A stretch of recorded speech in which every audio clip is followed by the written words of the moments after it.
Former Biden campaign staffers call for Israel-Hamas ceasefire. Washington, D.C. More than 500 former campaign staffers who helped elect Joe Biden in 2020 have called on the United States president to work towards a ceasefire in Gaza and end the violence that has killed more than 10,800 Palestinians. The letter released on Thursday adds to the growing calls from sources close to the Biden administration to push for an end to the war. As President of the United States, you have significant influence in this perilous moment, the letter, first reported by Vox, said. Time equals 400 ms. greater than. You must call for a ceasefire, hostage exchange, and de-escalation, and take concrete steps to address the conditions of occupation, apartheid, and ethnic cleansing at the root of the horrific violence we are witnessing now. While the Biden administration and Congress remain steadfast in their support for Israel, staff members, grassroots organizations and activists have been expressing growing opposition to the war. The American Postal Workers Union, which represents U.S. Postal Service employees, also backed calls for a ceasefire on Thursday. We call on our government, which is the primary foreign benefactor of the Israeli government, to use all its power to protect innocent lives and to help bring about peace in the region, and not use our tax dollars for more war, the union said in a statement. We join the calls for an immediate ceasefire, the release of hostages, and urgently needed massive humanitarian aid to the people of Gaza. The cries of humanity demand nothing less. The two statements follow earlier efforts from within the government to push for an end to hostilities. Last week, employees at the United States Agency for International Development, USAID, circulated a letter calling for an immediate ceasefire, and by Wednesday, it had surpassed 1,000 signatures. Hundreds of Congress staffers also staged a walkout on Wednesday to demand an end to the war. Thursday's letter by people who worked on Biden's campaign highlighted the mounting death toll in Gaza and the mass displacement of residents in the territory's northern reaches, noting that scholars have raised alarm about the risk of genocide in the conflict. The Democratic staffers also said they were horrified by the devastating Hamas attack against Israeli civilians on October 7. United Nations agencies and rights groups have also urged a ceasefire, with UN Chief Antonio Guterres warning that Gaza is becoming a graveyard for children.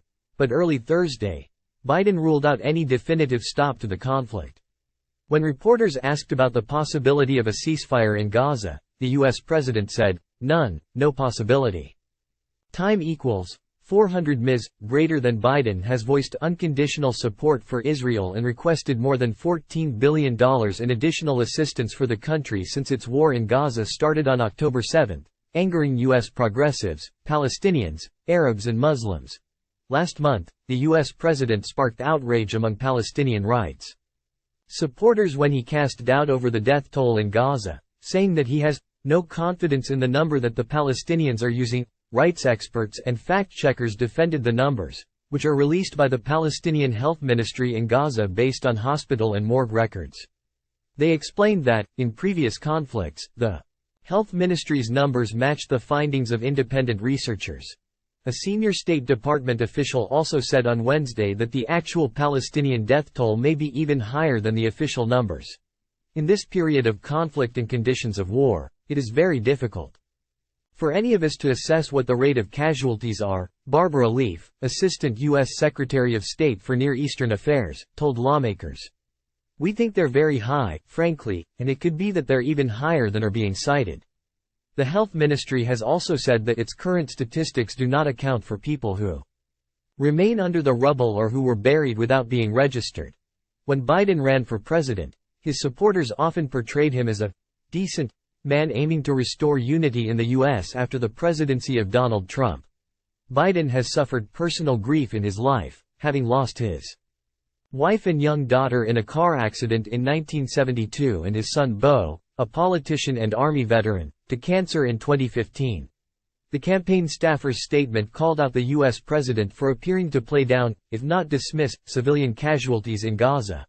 Mr. President, you have spoken intimately about the unbearable pain and grief of losing a child, the letter said. We were shocked and saddened to see you justify the death of Palestinian children as the price of waging a war. Biden made that comment while questioning the Palestinian death count on October 25, in an appearance before reporters at the White House. "I'm sure innocents have been killed, and it is the price of waging war," he said. As the U.S. president faces pressure from his own base, his approval ratings among Democrats are slumping. He is also seeing an enormous drop in support in Arab communities, a recent New York Times poll showed. Biden losing to Trump, the likely Republican nominee in the 2024 race, in 5 key swing states: Nevada, Georgia, Arizona, Pennsylvania and Michigan. Heba Mohammed, a Palestinian-American staffer who worked for the Biden campaign in another swing state, Wisconsin, warned that the carnage in Gaza may become what people remember him for. "President Biden has the ability and responsibility to save lives and reduce human suffering," she said in a statement accompanying the letter. "If he doesn't act swiftly, his legacy will be genocide."